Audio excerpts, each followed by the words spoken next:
রঙিননগরের রাজকুমারী একদিন আমবাগান দেখছিল। হঠাৎ সে একটি পাখি দেখতে পায়।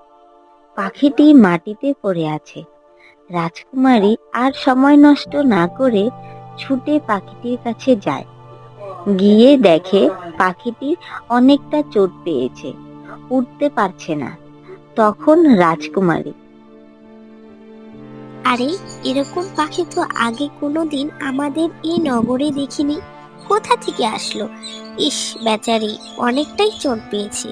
আগে একে প্রাসাদে নিয়ে যাই।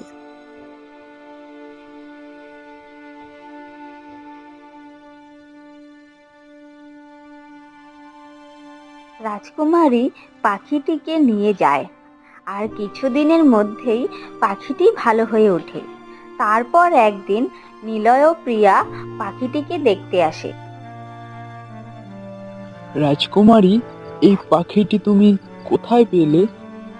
আমাদের আম বাগানে আম গাছের নিচে মাটিতে পড়েছিল। ও, কিন্তু পাখিটি এলো কোথা থেকে? তখন পাখিটি বলে ওঠে, আরে, আমি অনেক দূরে একটা বনে থাকি। আমার নাম চিঠি। সে কি, পাখিটি তো কথা বলতে পারে। তাহলে তুমি সেই বন থেকে আমাদের নগরে কি করে এলে? আমি ভালো করে উড়তে শিখিনি, তবু চেষ্টা করি। উঠতে গিয়ে অনেক দূরে চলে আসি, আর আমের ডালে বসে গিয়ে মাটিতে পড়ে যাই।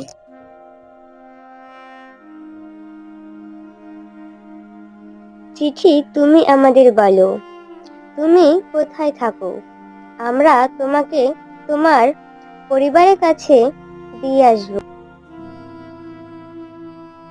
সেই তো যেতে পারি, কিন্তু তোমাদের নগরীর রাজকুমারী ও সবাইকে ছেড়ে যেতে আমি চাই না। তোমরা না খুব ভালো। বলে চিঠি, তুমি আমাদের সাথেই থাকো। পাখিটি আর বনে ফিরে যায় না, রঙিন নগরেই থেকে যায়। হ্যালো বন্ধুরা, আমাদের আজকের গল্পটা যদি ভালো লেগে থাকে তাহলে একটি লাইক দিয়ে আমাদের চ্যানেলটিকে সাবস্ক্রাইব করে নিও, আরো নতুন নতুন গল্পের সাথে জুড়ে থাকার জন্য।